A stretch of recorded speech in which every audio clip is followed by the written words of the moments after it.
saya dan teman-teman saya akan menjelaskan tentang video literasi digital dengan tema landscape digital di dunia maya dengan judul berselancar di dunia digital dengan aman. Selamat menyaksikan.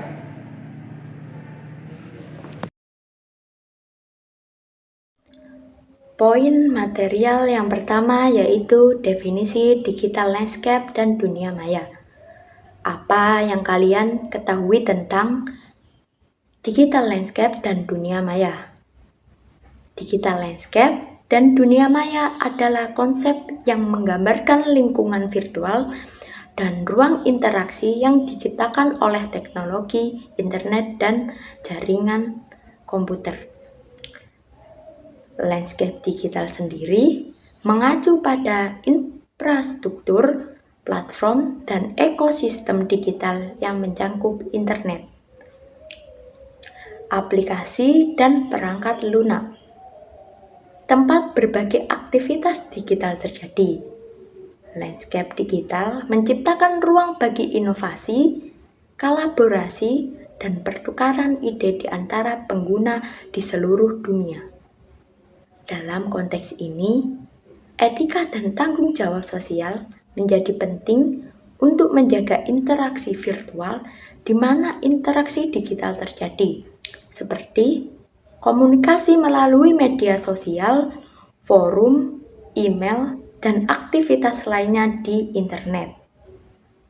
Ini mencakup berbagai aktivitas seperti komunikasi bisnis, hiburan, interaksi sosial yang terjadi dalam lingkungan digital.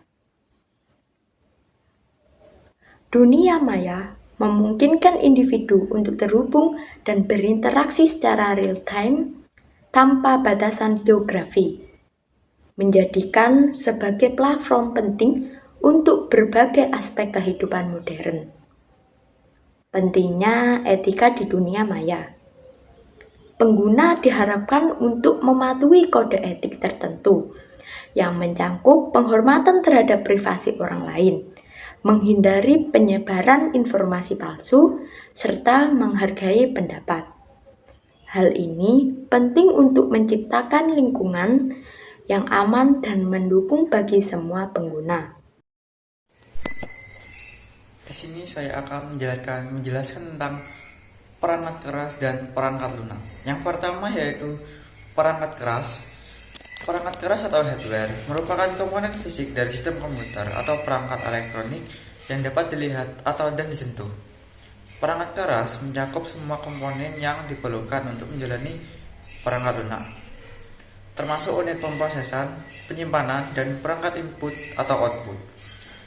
Perangkat keras dapat dibagi menjadi beberapa kategori, yaitu seperti komponen utama, yaitu CPU, motherboard, RAM yang merupakan inti dari sistem.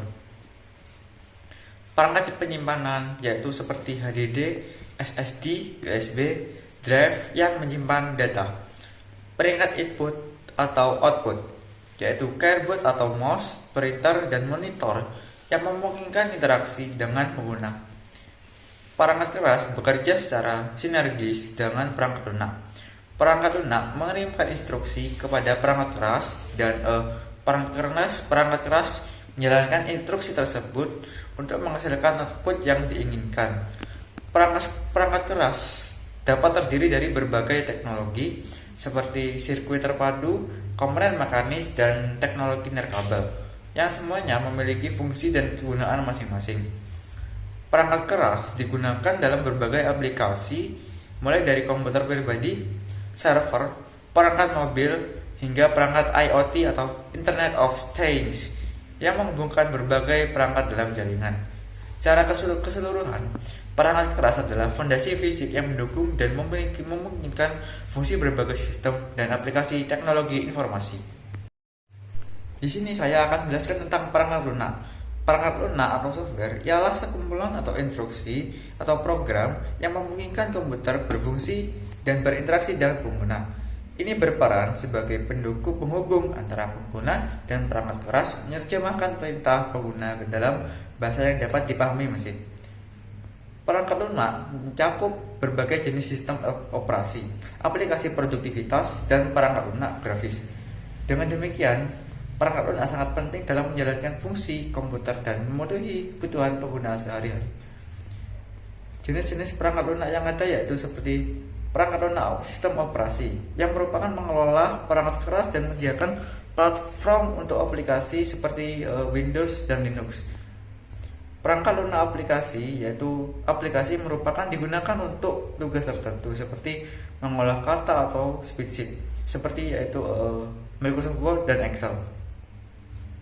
Perangkat lunak jaringan yaitu mengelola komunikasi antar dalam jaringan yaitu contohnya seperti WireShark. Perangkat lunak desain grafis yaitu membuat dan mengedit gambar seperti Adobe Photoshop. Malware yaitu merupakan perangkat lunak berbahaya yang merusak sistem yaitu seperti virus komputer. Akan menjelaskan beberapa fitur-fitur proteksi yang ada di dunia digital. Di dunia digital, fitur proteksi dirancang untuk melindungi data, privasi, dan keamanan pengguna. Berikut adalah beberapa jenis fitur proteksi yang umum digunakan. Yang pertama adalah enkripsi. Data yang dikirim atau disimpan di enskripsi sehingga hanya pihak yang memiliki kunci deskripsi yang dapat membacanya.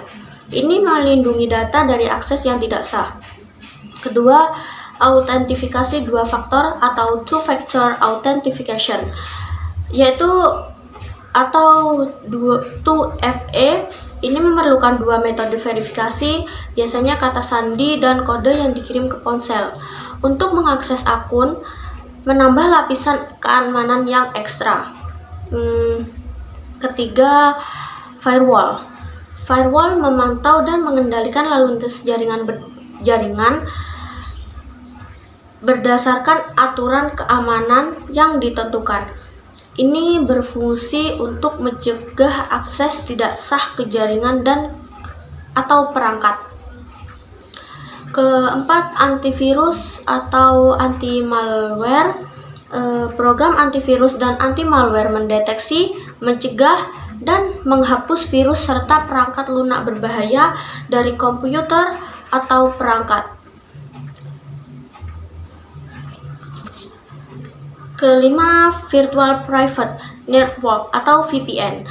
VPN menginskripsi koneksi internet dan menyembunyikan alamat IP pengguna, sehingga aktivitas online menjadi lebih private dan aman dari pengintai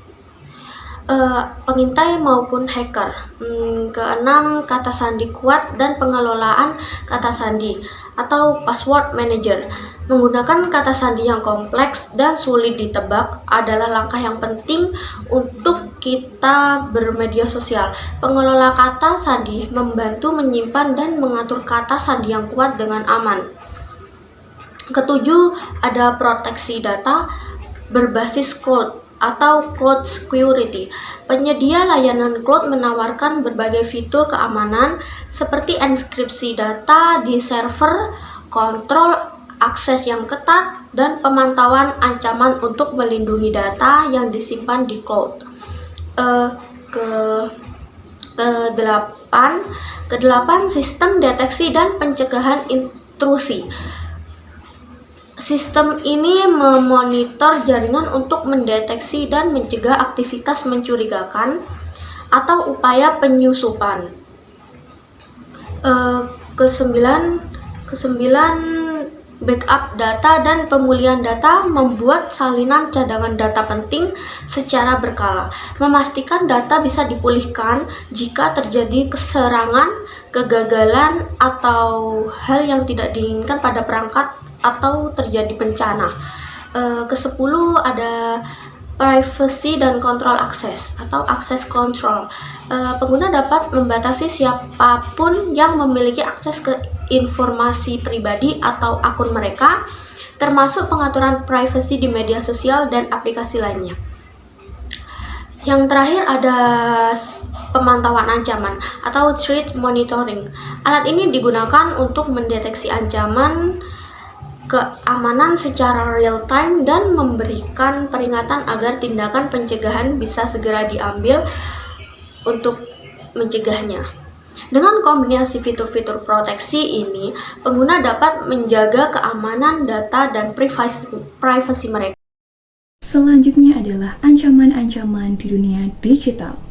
Berikut ini merupakan penjelasan terkait ancaman-ancaman di dunia digital. Yang pertama adalah malware.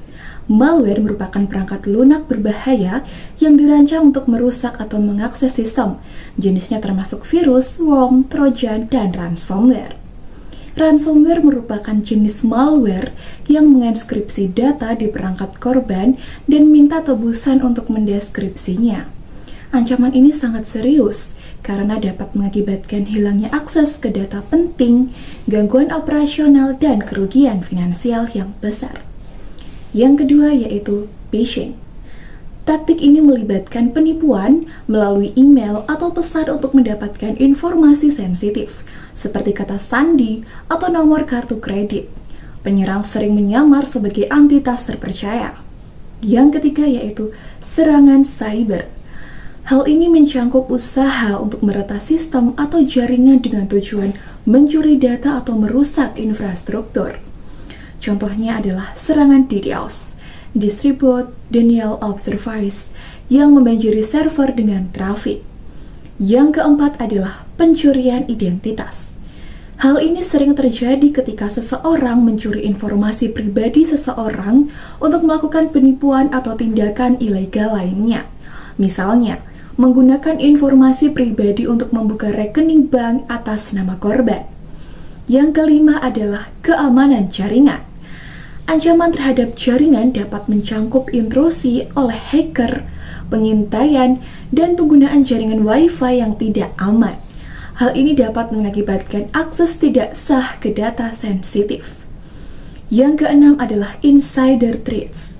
Ancaman ini berasal dari dalam organisasi, baik oleh karyawan yang berniat jahat atau yang tidak sengaja membocorkan informasi. Hal ini seringkali sulit untuk dideteksi. Baik, di sini saya akan menjelaskan tips menggunakan digital yang aman. Yang pertama adalah 1. Gunakan koneksi internet atau wifi yang aman. Selalu pastikan menggunakan koneksi internet atau wifi yang aman agar informasi digital Anda tidak dapat diakses oleh orang yang menggunakan wifi yang sama. Selain itu, beberapa wifi gratis juga bisa menyimpan malware yang berpotensi merugikan perangkat Anda. Ciri-ciri wifi yang aman meliputi 1. Keharusan menggunakan kata sandi. Yang kedua, adanya tanda keamanan berupa ikon gembok pada ikon jaringan. Yang ketiga, standar enkripsi melalui protokol keamanan seperti WPA2 atau WPA3. Penting untuk memilih koneksi internet atau wifi yang memenuhi kriteria ini guna menghindari resiko wifi gratisan dan potensi ancaman keamanan digital. Yang kedua, membuat password yang kuat dan unik. Pertama, buatlah kata sandi yang kuat dan unik untuk melindungi keamanan digital Anda. Gunakan kombinasi huruf besar dan kecil serta simbol. Hindari informasi pribadi dan jangan gunakan kata sandi yang sama untuk beberapa akun. Untuk kemudahan dan pertimbangan untuk menggunakan pengolahan kata sandi seperti NotPass, 1Password atau RoboFrom. Tips yang ketiga, kata sandi secara berkala. Jangan lupa ganti password akun-akun Anda secara berkala. Ini bertujuan mengurangi resiko upaya peretasan maupun pencurian data pribadi Anda. Jika password Anda bocor tidak terlalu masalah karena Anda selalu menggantinya secara rutin. Yang keempat, pastikan mengaktifkan Authentic 2 faktor atau 2FA sebagai langkah keamanan tambahan. 2FA adalah metode yang memperkenalkan proses verifikasi ganda secara mengakses akun, menjadikan lebih sulit bagi pihak yang memiliki kata sandi atau PIN Anda untuk masuk karena memerlukan metode tambahan. Yang kelima, hindarilah mengklik link secara sembarangan, terutama jika diminta oleh pihak ketiga. Perlu diingat bahwa pihak ketiga perlu diingat link dari sumber ketiga dapat mengarah Anda ke situs berbahaya atau merugikan Anda. Sebelum mengklik, pastikan pengirimnya dapat dipercaya. Dengan memeriksa URL dan alamat email pengirim untuk memastikan keasliannya. Tindakan ini membantu mencegah risiko bahaya, termasuk potensi manipulasi melalui rekayasa sosial yang bertujuan memperoleh data pribadi Anda. Yang keenam, cek kredibilitas website. Sebelum memasukkan data pribadi, pastikan website memiliki SSL, periksa reputasi, baca ulasan pengguna, dan teliti kebijaksanaan informasi serta informasi kotak pemilik website. Yang ketujuh, lindungi perangkat Anda dengan antivirus. Memasang antivirus terbaik adalah langkah efektif untuk melindungi keamanan digital perangkat Anda. Dengan demikian, perangkat Anda akan terhindar dari resiko virus, malware, dan berbagai upaya penipuan lainnya. Antivirus tidak hanya mendeteksi, tetapi juga mencegah serangan saat ancaman mencoba menyusup ke perangkat Anda. Yang delapan dan terakhir adalah selalu memperbarui perangkat lunak Anda secara rutin. Saat menginstal antivirus, pastikan untuk memperbarui seluruh perangkat lunak yang terpasang pada perangkat Anda secara rutin. Tanpa pembaruan perangkat lunak dapat memiliki celah yang dimanfaatkan oleh penjahat dunia maya. Oleh karena itu, disarankan untuk selalu menggunakan versi terbaru dari perangkat lunak, karena biasanya ini juga mencakup peningkatan sistem keamanan. Sekian dari tips saya.